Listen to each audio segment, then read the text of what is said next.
sorry, but I don't want to be an emperor. That's not my business. I don't want to rule or conquer anyone. I should like to help everyone if possible. Jew, Gentile, black man, white. We all want to help one another. Human beings are like that. We want to live by each other's happiness, not by each other's misery. We don't want to hate and despise one another. The world has room for everyone. The good earth is rich and can provide for everyone. The way of life can be free and beautiful, but we have lost the way. Greed has poisoned men's souls, has barricaded the world with hate, has goose-stepped us into misery and bloodshed. We have developed speed, but have shut ourselves in. Machinery that gives abundance has left us in want. Our knowledge has made us cynical. Our cleverness hard and unkind. We think too much, but feel too little. More than machinery, we need humanity. More than cleverness, we need kindness and gentleness. Without these qualities, life will be violent and all will be lost. The aeroplane and the radio have brought us closer together. The very nature of these inventions cries out for the goodness in man, cries out for universal brotherhood, for the unity of our soul. Even now, my voice is reaching millions throughout the world, millions of despairing men, women, and little children, victims of a system that makes men torture and imprison innocent people. To those who can hear me, I say, do not despair. The misery that is now upon us is but the passing of greed, the bitterness of men who fear the way of human progress. The hate of men will pass, and dictators die, and the power they took from the people will return to the people. As so long as men die, liberty will never perish. Soldiers, don't give yourselves to brutes, men who despise you and enslave you, who regiment your lives, tell you what to do, what to think, and what to feel, who drill you, diet you, treat you like cattle, use you as cannon fodder. Don't give yourself to this unnatural man, machine men with machine minds and machine hearts. You are not machines, you are not cattle, you are man. You have the love of humanity in your heart. You don't hate, only the unloved hate. The unloved and unnatural. Soldiers, don't fight for slavery, fight for liberty. In the 17th chapter of St. Luke, it is written, the kingdom of God is within man, not one man nor a group of men, but in all men, in you. You, the people, have the power to create machines, the power to create happiness. You, the people, have the power to make this life free and beautiful, to make this life a wonderful adventure. In the name of democracy, let us use the power. Let us all unite. Let us fight for a new world, a decent world that will give men a chance to work, that will give youth a future, and old age a security. By the promise of these things, brutes have risen to power, but they lie. They do not fulfill their promise. They never will. Dictators free themselves, but they enslave the people. Now let us fight to fulfill the promise. Let us fight to free the world, to do away with national barriers, to do away with greed, with hate and intolerance. Let us fight for a world of reason, a world where science and progress will lead to all men's happiness. Soldiers, in the name of democracy, let us all unite!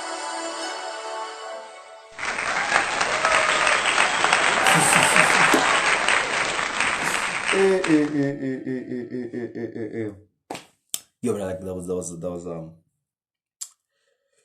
was a moment there that got awkward for me because I just like realized that, like while I was doing the speech, I realized that, you know, the speech. By the way, the speech is by Charlie Chaplin.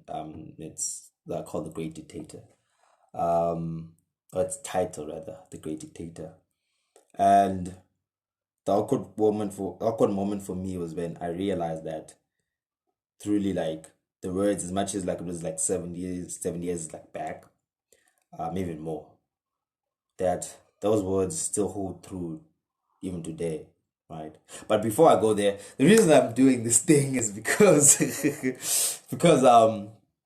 you know, I got introduced to the speech indirectly by my guest today. You know, I wanted just to show appreciation, you know, just you know, for control. So I thought I might as well like just show appreciation for that, because he doesn't know that, you know, like when I was growing up, I had a speech impediment, you know, and which I still do. No, but I don't know if I could call it a speech impediment, because I, I couldn't speak properly, until I think I was 5. No, no, no, no, not 5. Um, until I was like 6, because I remember in kindergarten I used to get teased, like because I couldn't, speak properly, and everyone around me could speak, must be 5, right? So I used to get teased for that. And then the worst part for me was that I enjoyed being on stage. Like I enjoyed, performing or doing something, singing and whatever I was doing, right? But now the thing is, I couldn't sing. I couldn't talk, right? Um, so what I enjoyed, like when I was on stage, I would enjoy myself, but like the people down there wouldn't enjoy themselves, because what I was doing was not, because I couldn't sing, right? Remember, and I couldn't, talk, right? Yeah, yeah, yeah, yeah. So with that said, and then I grew up in that, yeah, in that when I wanted to be on stage, but I didn't know what to do on stage, right? And fast forward to 2016, I went to 2015. I went to the Africa Student Convention, and then what happens when you do good, let's say you top 10. I'll get to why I went there, like maybe later on, and like, I'll share it like one day. But so when we go to Africa Student Convention, then you go to the International Student Convention. If you like do good, let's say top 10 or whatever, right? And then you go to the International Student Convention, which was in the University of Missouri in America. So there I had met then, with the people I tagged and Lemmy, including Lemmy. And then I remember, I think, I don't know if it was the day before he was going to do his speech, because in our school there was something called famous speech. So where I don't know, maybe they didn't trust us to like write our own speeches or something like that, but like where you then like memorize a speech and then say it to like and recite it rather. So he was doing the you said the speech that I just did, he was doing that speech. And I remember when he was doing it, there was a feeling, or yeah, there was a feeling that went through me at that time that I'll never forget, because in my head something clicked. I was like, that's what I can like do, because I enjoy being on stage, and that's what I can do, like just memorize people's speeches, and then recite them, of which I still get to be on stage, and the people enjoy themselves, that are watching, the audience rather. So with that said, that's how then I started, the public speaking, and then it grew from there, where I would like even write my own speeches and then say them, right, to at my church, or at youth service, or like wherever, especially my school. As I said, my school, there was the whole famous speech, there was poetry and all of that, and then I remember I would go and compete, like in terms of provincially, and I'd do good. Yeah, because I don't popular and and present my accolades, but I'm just gonna leave it there. um yeah, with that said,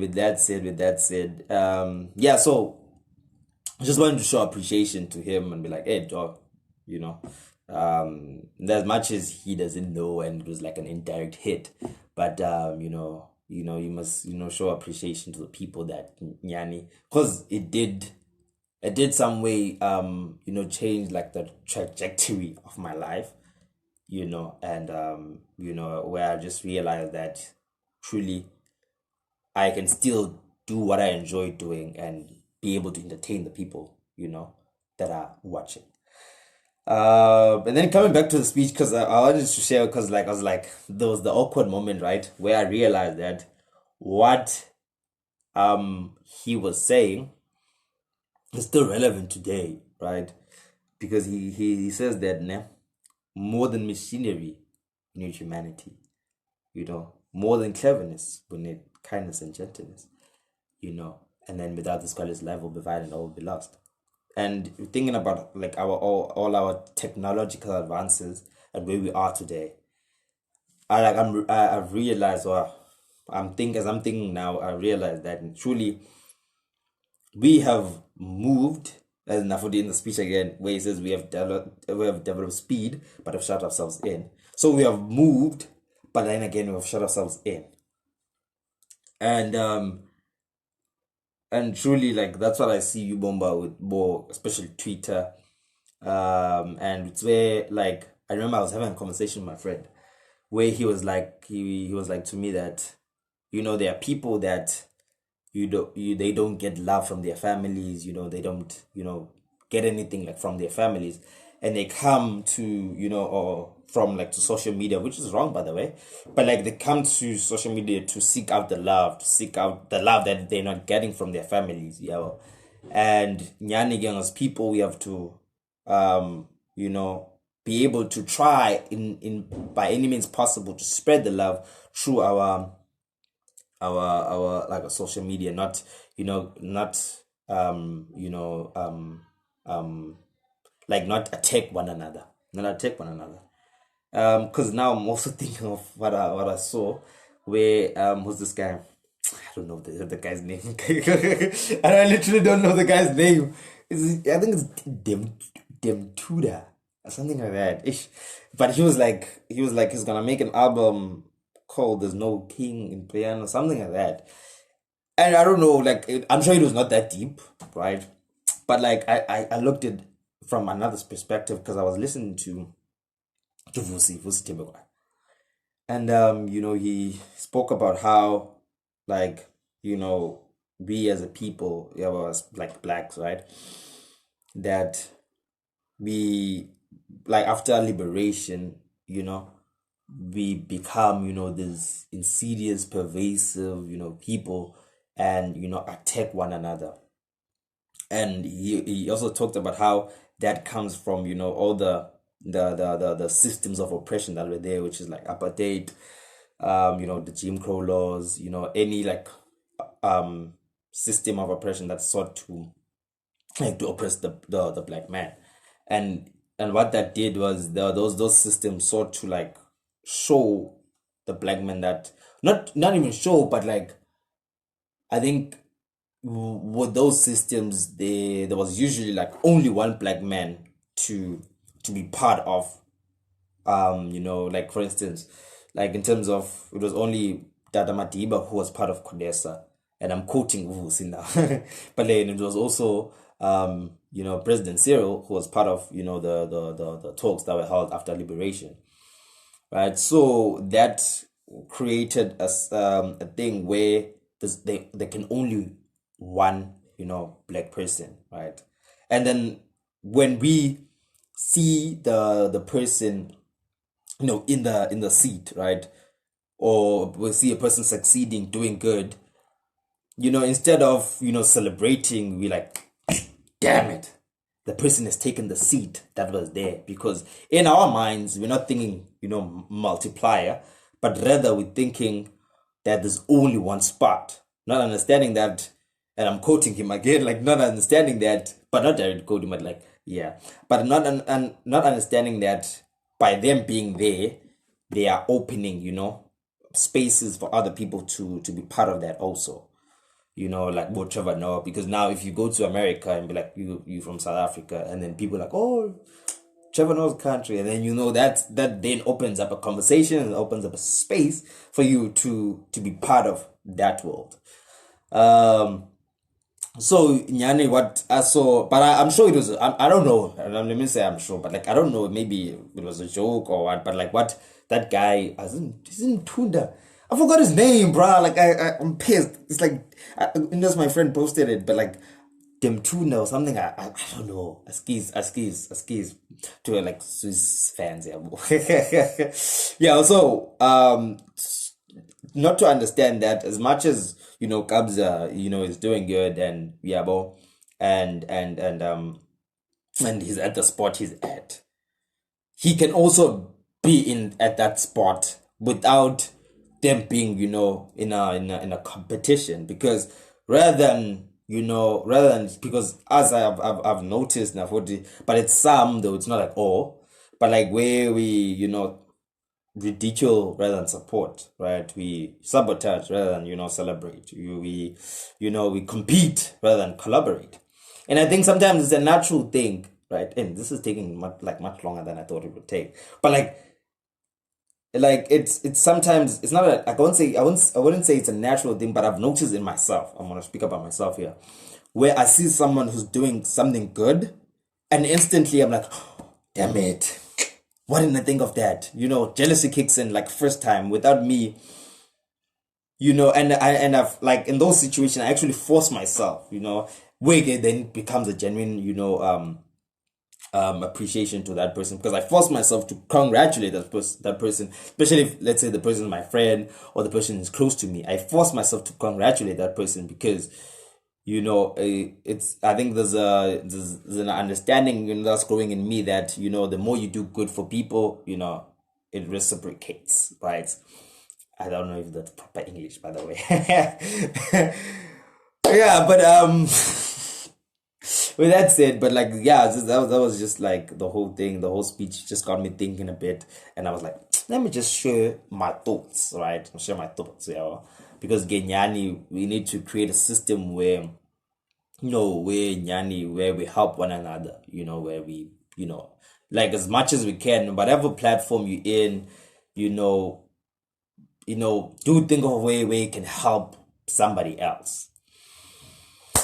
Okay, with that said, I think I'm done. No, like I like it was it was just to show appreciation to Lemmy, but yeah, also get to also share my thoughts. Otherwise, please do tune in at 7. I'll be going live with Lemohang Letsoela. Because is it Letsoela? Yeah, it's probably Letsoela. But I don't want to because like if I say it like in the class let's well, so it's like I'm saying onion now, so it's Lemohang Letsoela, right? Or when Instagram is black all over. Why is it black all over, God? But okay, nah, it's not. I'm not making fun, but I'm just saying though. Yeah, so I'll be having my special guest, my special guest for the IGT live today at 7 will be Lemohang Letsoela. He's a student pilot, and is a content creator. He's amazing storyteller. Yeah, it's all about. We'll talk about it. When I'm having the interview with him, we'll talk about it and we get into the gist of what he does. With that said, so please do tune in at 7. Make sure you don't miss out. Yeah, much love. Smooth.